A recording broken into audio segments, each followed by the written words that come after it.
Hello guys, welcome back to my channel. Welcome to Finance Market. Welcome to another video.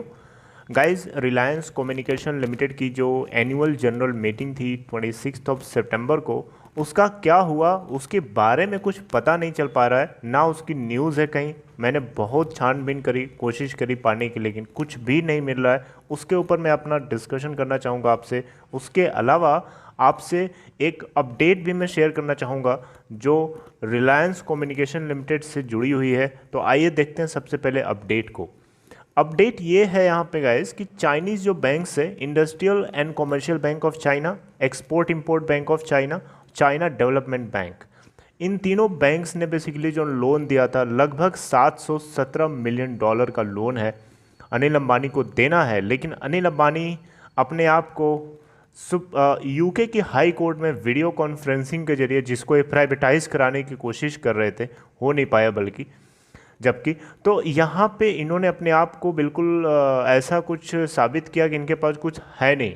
Negative net worth इन्होंने अपनी बताई थी। लेकिन 717 million dollar कोई मजाक तो है नहीं। चाइना के जो तीनों बैंक्स हैं उनकी तरफ से एक नोटिस जारी किया गया फ्राइडे की इस हियरिंग के बाद, और उस नोटिस में जो इशू की गई उसके अंदर साफ साफ उनका इंटेंशन ये था कि वो अनिल अंबानी की वर्ल्ड वाइड जो एसेट्स हैं, यानी भारत इंडिया के बाहर जितनी इनकी जो एसेट्स हैं, जिसको ये डायरेक्टली या तो ओन करते हैं या फिर किसी न किसी इनडायरेक्ट तरीके से ओन करते हैं, बेनिफिशरीज हैं, रिलेशनशिप है किसी तरीके की किसी पार्टी को लेकर के, या कोई स्टेक है इनका, उन सब के ऊपर वो एक एनफोर्समेंट एक्शन लेने की तैयारी में है। ये बैंक्स, तीनों बैंक्स की तरफ से एक नोटिस जारी किया गया। उस नोटिस में साफ साफ लिखा था, the banks will use the information from cross examination to pursue all available legal avenues to protect their rights and recover the outstanding dues owed to them. ये यहाँ पे साफ है बिल्कुल कि चाइनीज़ जो तीनों बैंक्स हैं वो अपने राइट्स को प्रोटेक्ट करने की कोशिश में हैं, और वो अपने दिए हुए पैसे को वसूलने की कोशिश में हैं। और लीगल तरीके से नहीं हो सकता है, लेकिन अब वो लीगल तरीके से क्या, वो वर्ल्ड वाइड जितनी इनकी एसेट्स हैं जिनको ये डिस्क्लोज करने को कहा गया था, हाई कोर्ट ने 29 जून 2020 को इनको आदेश दिया था, डायरेक्ट किया था कि ये अपने सारे डॉक्यूमेंट्स और वो सारी जो इनकी वर्ल्ड वाइड एसेट्स हैं जो $100,000 से ज़्यादा की हैं, उनको ये डिस्क्लोज़ करें एफिडेविट के ज़रिए। और उसके अलावा जो ऐसी एसेट्स हैं जिनके अंदर ये डायरेक्टली इन्वॉल्व नहीं है, उसको भी ये डिस्क्लोज़ करें जिसमें पार्शली ओनरशिप रखते हैं।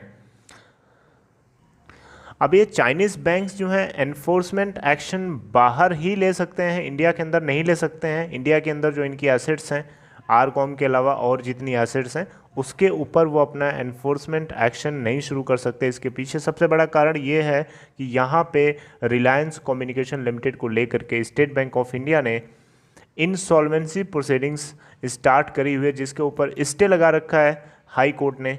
अब वो देखते हैं कि क्या होता है, लेकिन कुछ भी हो जाए इंडिया के अंदर एनफोर्समेंट एक्शन नहीं लगा सकते चाइनीज़ बैंक्स, क्योंकि यहाँ पे इंसॉल्वेंसी प्रोसीडिंग्स चल रही है। Even state bank of India भी बाहर जो इनकी एसेट्स हैं उसके ऊपर कोशिश कर रहा है एनफोर्समेंट एक्शन लेने के लिए। चाइनीज़ बैंक्स को ये जितनी ज़्यादा कोर्ट के अंदर ये सारा कुछ जो खर्चा लग रहा है, इसको लीगल कॉस्ट के तौर पे लिया जा रहा है, इसको भी एडिशनली उनको पे करना पड़ेगा, जिसको मिला करके लगभग 717 मिलियन डॉलर के आसपास का अमाउंट बनता है।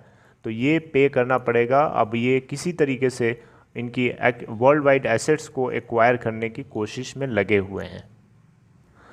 तो ये तो इसकी अपडेट थी। अब आइए बात करते हैं रिलायंस कम्युनिकेशन लिमिटेड की एजीएम के बारे में। एजीएम के बारे में बात करूं उससे पहले आप लोगों से ज़रा इसके आज के दिन की स्थिति को डिस्कस कर लेते हैं, देख लेते हैं कि क्या आज हुआ।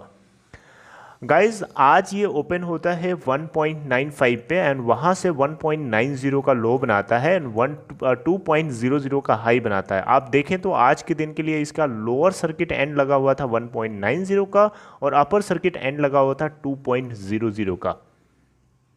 एनएससी के ऊपर टोटल जो वॉल्यूम अगर आप देखें तो 7.07 मिलियन यानी 70,71,465 क्वांटिटीज़ यहाँ पे लगभग ट्रेड हुई। आप देख सकते हैं इतनी सारी क्वांटिटी यहाँ बाई करी गई। इसके अलावा आप देखें तो करेस्पॉन्डिंग मार्केट कैपिटलाइजेशन 525.45 करोड़ है और ये आज क्लोज हुआ है 1.90 पे। अच्छा, बीएससी के ऊपर टोटल वॉल्यूम क्या है आइए देखते हैं। बीएससी के ऊपर 35,74,077 इतनी सारी क्वांटिटीज ट्रेड हुई और 1.87 की यहाँ पे आज के दिन की क्लोजिंग है मंडे वाले दिन की, और आज यहाँ पे हाई बनाता है 1.99 का और 1.787 का लो बनाता है। हालांकि यहाँ पे अपर सर्किट 2.05 का लगा था और लोअर सर्किट 1.87 का लगा था। 1.90 की यहाँ ओपनिंग प्राइस है। ओके, तो यहाँ पे ऐसा लग रहा था कि शुरू में कि लग रहा है कि यूसी आज लग जाएगा दोनों जगह, एनएससी पे भी और बीएससी पे भी, लेकिन एक्चुअली में ऐसा हुआ नहीं। एंड ऑफ द डे ये एलसी में ही क्लोज होता है। अब बात करें एजीएम की, तो एजीएम में क्या हो रहा है एक्चुअली में यहाँ पे पता नहीं चल पा रहा है। एक्चुअली 26 सितंबर को एजीएम जो है कराई गई थी, ये बात तो श्योर एंड सर्टेन है। एनएससी की वेबसाइट पे साफ साफ ये चीज़ मेंशन है। Security exchange board of India को आरगॉम ने साफ साफ मेंशन करा है, बताया है कि वो एनुअल जनरल मीटिंग हुई है। अब इसके लिए जो कुछ शेयर होल्डर्स थे सबको लोगों को अलाउड नहीं था, पता नहीं क्यों, आई डोंट नो। अब यहाँ पे कुछ ही लोगों को पता नहीं क्यों अलाउड था। Certain people were allowed were share holders, right.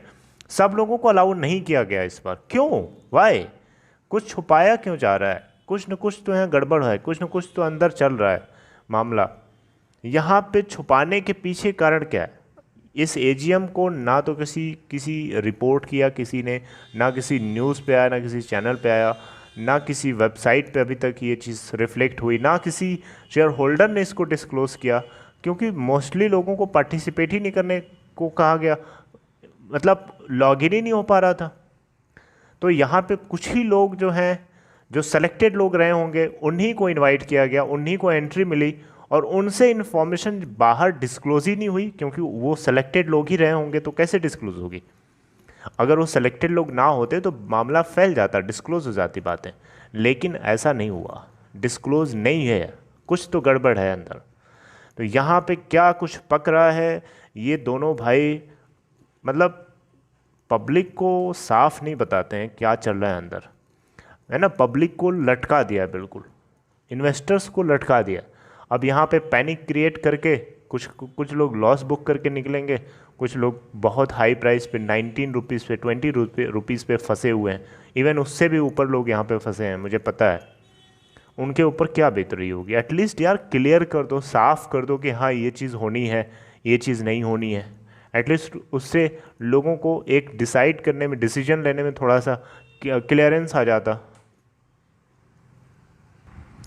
अभी यहाँ पे अब बड़ा भाई जो है मुकेश अंबानी जी जो हैं, आपको पता है कि उन्हीं का राज चल रहा है, एक तरीके से पार्शियल मोनोपोली हो चुकी है उनकी इंडिया के अंदर।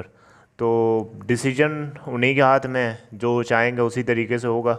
अब रिलायंस कम्युनिकेशन लिमिटेड के स्पेक्ट्रम को यूज़ कर रहे हैं, तो कहीं ना कहीं से रिलायंस कम्युनिकेशन लिमिटेड के अंदर कहीं ना कहीं से इशारे भी कर रहे होंगे, तो उन्हीं के इशारों के अकॉर्डिंग शायद हो रहा हो, कौन जानता है। क्योंकि गवर्नमेंट भी कहीं ना कहीं उनसे इंटरनली लिंक तो दिखती है। जजमेंट जिस तरीके से लिए जाते हैं, जिस तरीके से एक्शंस लिए जाते हैं, स्टेप्स लिए जाते हैं, और जिस तरीके से अनाउंसमेंट होती है किसी भी जुडिशियल सिस्टम में, उससे साफ जाहिर होता है कि कहीं ना कहीं मुकेश अंबानी जी कनेक्टेड ज़रूर हैं, और उस कनेक्शन का ही ये रिज़ल्ट है कि चीज़ें साफ नहीं हैं, क्लियर नहीं हैं। So this is very sad. At least ये चीज़ क्लियर होनी चाहिए ना। हम सब उम्मीद लगा के बैठे थे, एंड इवन मैं आप लोगों से बताऊं, बहुत कोशिश करी ढूंढने की, तलाशने की, जांचने की इधर उधर, लेकिन कहीं कुछ मिला ही नहीं। इवन मुझे कमेंट सेक्शन में कुछ लोगों ने कमेंट भी करके बताया कि यहाँ पे कुछ लोग लॉगिन करने की कोशिश कर रहे थे एजीएम के दिन, लेकिन उनका लॉगिन ही नहीं हो रहा था।